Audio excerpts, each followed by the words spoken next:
January 2nd, I was 233 pounds. I weighed myself yesterday, 189.7.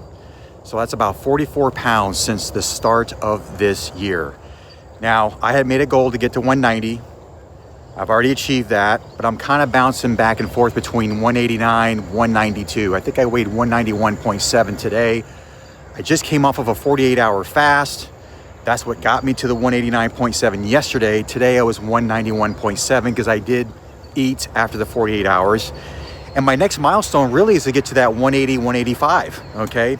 Now, for those of you who just now started watching me and you're not familiar with who I am an intermittent keto fasting coach, okay? I've been doing this since 2018 because all the way back in 2018, I was 70 pounds overweight, okay? I started at 243, I got all the way down to 173, kept it off for a good 2 years, and then 2020 happened, okay?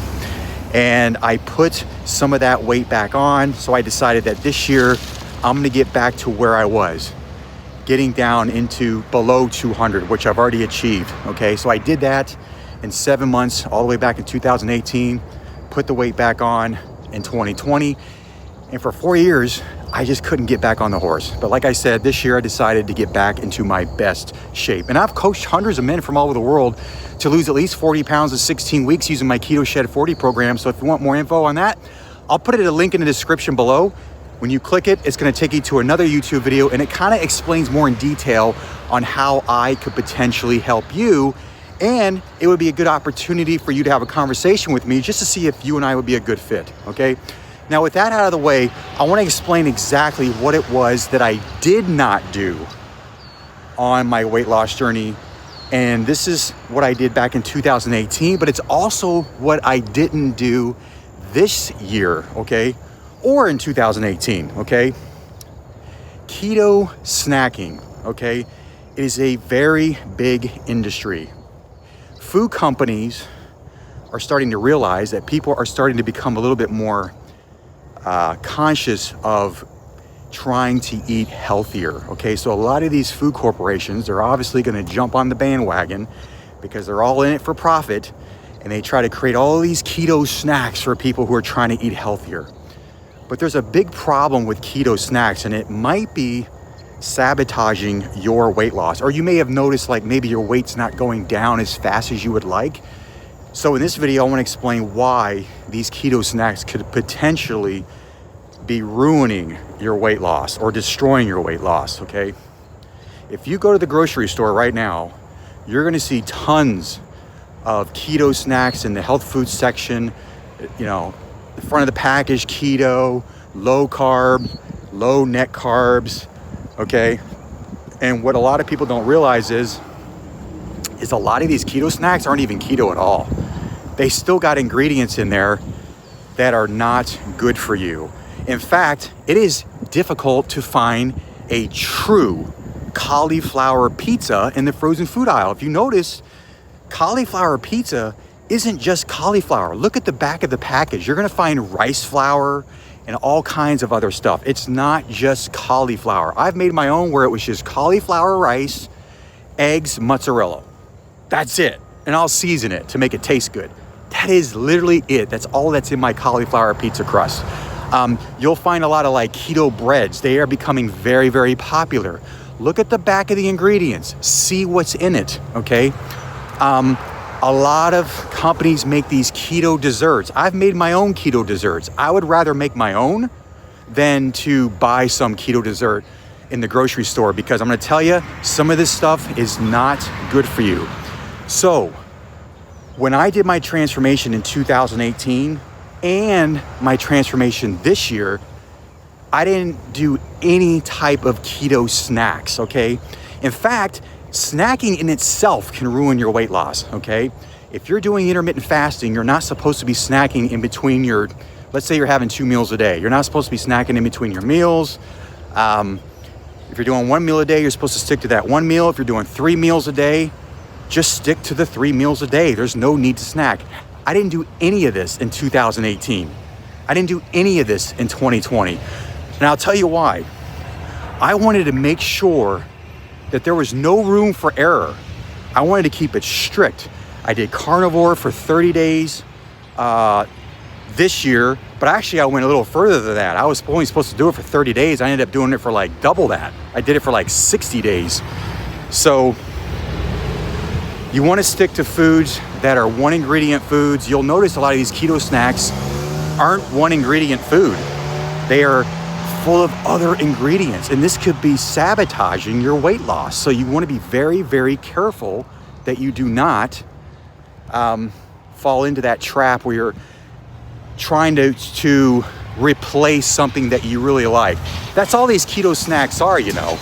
When you get like a keto dessert, a keto snack, these companies are replacing maybe things that you do like that are unhealthy for you, and it's like a replacement. Look, I kept it simple as possible. Meat, eggs, chicken, seafood, cheese, avocado. That's it. You just keep it that simple. I don't do all the keto breads. If I'm gonna have a cheeseburger, I'll do lettuce wrap. That's way better than having a keto hamburger bun. I've done it. You know, Arnold's makes a keto bread. Nature's Own's now making a keto bread. All the major, keto companies are making bread now.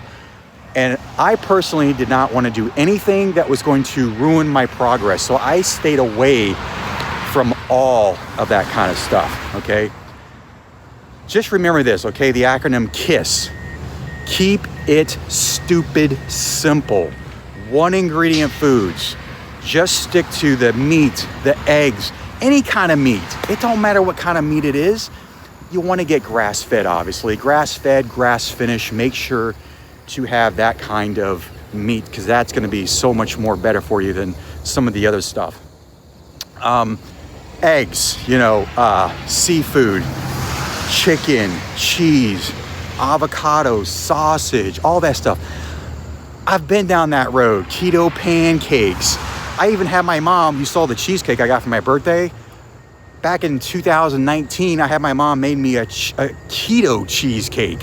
And I gotta tell you, it wasn't really the best thing. It's never gonna compete with the real thing, okay? I see a lot of people posting on Facebook, carnivore cheesecake, carnivore donuts, keto it just goes on and on and on. It sounds like to me they're missing the real thing and they're trying to find a replacement.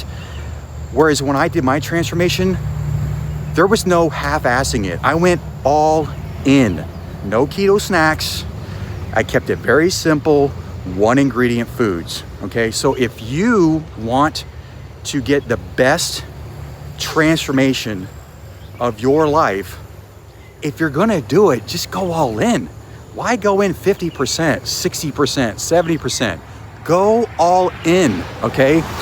That's what I did this year. How in the world am I able to lose over 40 pounds in like 10 weeks, 10, 11, 12 weeks? Because I kept it very strict, okay? So that's what I would encourage you to do. Keep it simple, keep it strict. And then once you reach your goal, then, okay, so that's what I did. When I lost the 70 pounds back in 2018, then I started making some of those keto desserts, having the keto bread, the keto snacks, but not right out the gate, not right in the beginning. I did not do that in the beginning because like I said, I wanted no room for error. I wanted to make this strict, do it right, get the weight off as fast as possible. Then you can transition to doing some of those keto things. In fact, I'll probably make a video pretty soon of my famous keto cheesecake mousse. It's literally like 3 or 4 ingredients. You will absolutely love it, okay? One more thing. The other thing is a problem with these keto desserts, especially keto desserts, they have a lot of fat, healthy fats, but remember, for every gram of fat is equivalent to 9 calories. Protein and carbohydrates, it's only 4 calories per gram. So you can imagine, you could think you're eating healthy. Oh, well, hey, as long as it's keto, as long as it has lots of fat, well, guess what? For every gram of fat is 9 calories. Those calories are gonna add up very, very quickly. This is why some people struggle on their weight loss journey when it comes to keto carnivore, because they don't realize that you can actually eat too much fat. You gotta give your body a reason to surrender its own body fat, okay? But if you keep pounding the fat, over and over and over, your body's only gonna use the dietary fat that you're eating rather than using its own body fat for fuel. You wanna get to a place where you're so fat adapted that your body is pulling the fat to give you energy, not pulling the fat from your food. Does that make sense? So I do start people off high in fat on their keto journey when they work with me, but that's just to help them get rid of the cravings. It's always a good idea to eat a lot of fat that first week to get fat adapted, and it's gonna curb your cravings. And I tell people, look, if you were able to curb your cravings and suppress your appetite, how easy would it be to lose weight? It's like 10 times easier. So this is what I do for the people that work with me. Let's get you eating high fat for the first week. We're gonna get rid of these cravings. We're gonna get rid of the hunger, and this is gonna make weight loss effortless, okay? So I wanted to address that in this video today because I see so many people struggle and they're making all these keto snacks and keto desserts, and it's just not the best option when you're really trying to hit your weight loss goal, okay? So I hope you enjoyed this video. Make sure to like the video, make sure to subscribe to the channel, and always hit that notification bell so you don't miss any future episodes. Until next time, I will see you then.